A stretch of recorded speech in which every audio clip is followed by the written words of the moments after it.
នៅទីបំផុតខ្ញុំឡើងម៉ៃថិចហើយយេ Oh my god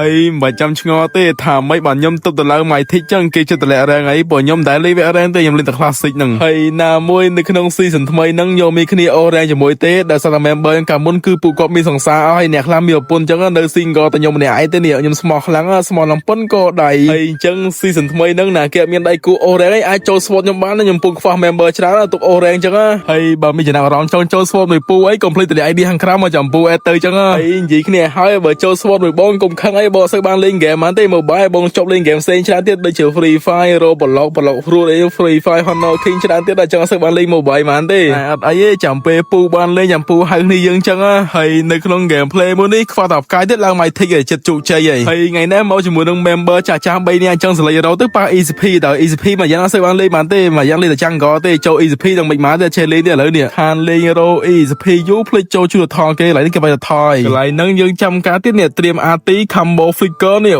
បាក់ចង់យ៉ាងនេះយីអនស៊ីនខ្ទេចបានទៅថតហាងយើងហើយបានខៀទៀតលុយសតហើយបើសិនជាអ្នកគ្នាមានតម្រូវការចង់ដាក់ពេកចាប់ event ផ្សេងៗឲ្យដាក់បាននៅខាង Net Online Store ណាហាងគាត់តម្លៃធូរថ្លៃហើយសុវត្ថិភាពដល់ account ទៀតសម្រាប់ឈ្មោះ page ដែលខ្ញុំ mention នឹងឯងហើយលេង website តាមក្រោម comment ណាអាចតាក់ទងហាងគាត់បានឥឡូវយើងក៏លេងមើលសាច់ game យើងវិញកន្លែងនេះ Pro Tiger ខូចជុំយាចាំចាប់គេនេះ Flicker ចូលចាប់បាន4នាក់អូលុយសតបាក់ចង់យ៉ាងនេះខ្ទេច Tiger ហ្នឹង combo ជាមួយបាដាងសាហាវហើយមាន easy ទៀតលុយសតបណ្ដោយបាក់ចង់យ៉ាងនេះខ្ទេចហើយ game មួយហ្នឹងខ្ញុំលេងបាដាងរត់ទៅមកខៀមបានផលសាខ្ញុំបៀតែអញ្ចឹងវាយគេងាប់ទេដោយសារតែយើងប្រញាប់ឡើង My Texture អូឡាយូកន្លែងនេះ combo flick ចូលនេះបាក់ចង់យ៉ាងនេះខ្ទេចហើយហ្នឹងហើយប្រិមត្តយើង gameplay ហ្នឹងក៏មានតែត្រឹមហ្នឹងឯងហើយយើងក៏បានបោកតា enemy បែកក៏ victory ទៅហ្នឹងទៅហើយទីបំផុតគឺយើងបានឡើងហើយប្រិមត្តយើងអាចមើលបាននៅក្នុង gameplay មុនហ្នឹងខ្ញុំលេងបាដាងបានមកខៀគុតនិយាយទៅអត់ខៀសោះមកខៀគុតមកហេទីបំផុតយើងបានវាយតា enemy ហើយក៏បាន victory ទៅហ្នឹងទៅហើយនៅទីបំផុតគឺយើងបានឡើង My Tick ហើយយោ